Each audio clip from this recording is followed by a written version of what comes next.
Tout de suite, c'est à la une avec notre invité, le professeur Frédéric Adnet, qui est chef du service des urgences de l'hôpital Avicenne, directeur médical du SAMU de Seine-Saint-Denis également. Bonjour Frédéric Adnet. Bonjour. Bonjour. Merci d'être avec nous ce matin sur Sud Radio. Le Premier ministre Jean Castex qui estime que la situation sanitaire du pays est grave. La deuxième vague est là, c'est ce qu'il a dit. C'est le constat que vous faites aussi en Seine-Saint-Denis ? Oui, parfaitement. Nous avons affaire à un flux continu de patients Covid qui arrivent à l'hôpital, qui saturent nos lits. J'étais de garde cette nuit, par exemple. J'ai une dizaine de patients Covid à hospitaliser et l'hôpital est plein à craquer. On n'a pas de lit pour les accueillir. La réanimation est pleine à 50% de patients Covid, mais 50% aussi de patients non Covid. Nous devons gérer ces deux flux de patients et tout simplement, nous n'avons pas assez de lits. L'hôpital est trop petit. C'est-à-dire qu'on a atteint le niveau carrément de ce qui se passait pendant la première vague au printemps ? Non, chez vous ? Non, pas du tout. Le problème est complètement différent.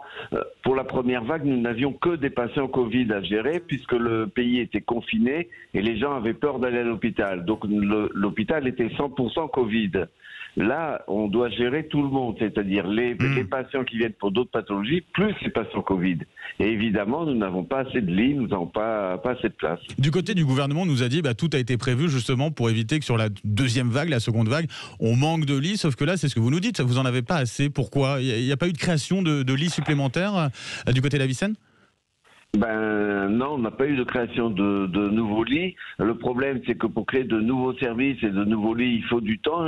C'est pas un problème de matériel. Le matériel, on l'a en quantité suffisante, mais on n'a pas le personnel.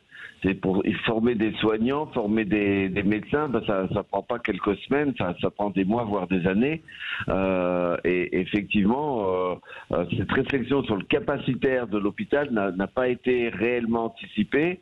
Je pense pas qu'on aurait eu le temps de former tous les soignants, mais si vous voulez, on n'a pas changé de paradigme, on n'a pas changé de philosophie, on est toujours dans une politique de restriction de lits, et là, malheureusement, on n'a plus assez de place. Et vous l'avez dit, on arrive en plus par rapport au printemps dernier, on arrive sur cette période de l'hiver où il y a d'autres virus qui vont circuler, où il y a besoin finalement de garder des lits pour d'autres types de maladies, c'est ça ? Oui, c'est effectivement notre grande crainte. C'est d'avoir, en plus du Covid, les autres épidémies qui viennent. Alors, il y a un élément rassurant, c'est-à-dire que le port des mesures barrières, le port du masque, la distanciation, c'est aussi que ça va freiner les autres épidémies, en particulier la grippe.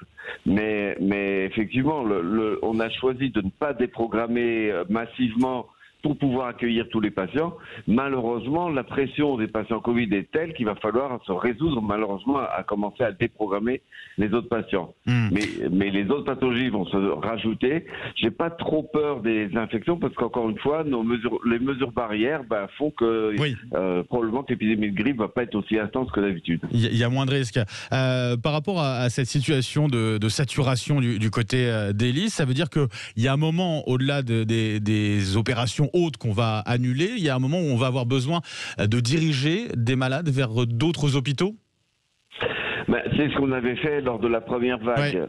Sauf que cette fois-ci, on ne va pas pouvoir le faire parce que ça ne vous aura pas échappé que l'épidémie, cette fois-ci, intéresse toute la France et qu'on va avoir du mal à diriger nos malades vers d'autres hôpitaux de province, étant donné que les hôpitaux de province sont eux aussi en saturation. Alors l'ouest de la France est moins impacté, mais on ne va pas pouvoir, pour tous les hôpitaux impactés, amener des malades vers d'autres hôpitaux. Donc là aussi, c'est une source d'inquiétude. Comme le transfert de soignants de province vers Paris, qui avait été massif lors de la première vague, et cette fois-ci, tous les hôpitaux ont besoin de leurs soignants. Donc là aussi, c'est une soupape de sécurité qu'on ne pourra pas utiliser.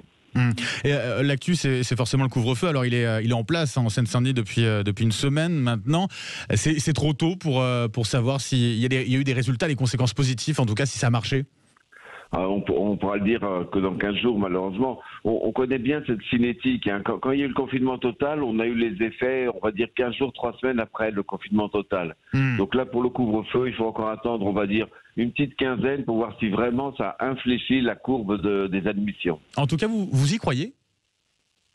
à ces couvre-feux? C'est pas une question de croire ou pas croire. Hein. On est rationnel quand on est médecin. Donc, j'espère, ça n'aura pas l'effet d'un confinement total, mais ce qu'il faut absolument, c'est ralentir ce flux de patients Covid. Bien sûr. Donc, si ça le ralentit, on a tout gagné. Merci en tout cas pour toutes ces précisions, Frédéric Adnet. Je rappelle, vous êtes chef du service des urgences de l'hôpital Avicenne et directeur médical du SAMU de Seine-Saint-Denis. Bonne journée à vous. Bonne journée. Dans un instant, on retrouve l'édito écho d'Éric Revel et Philippe Bliget.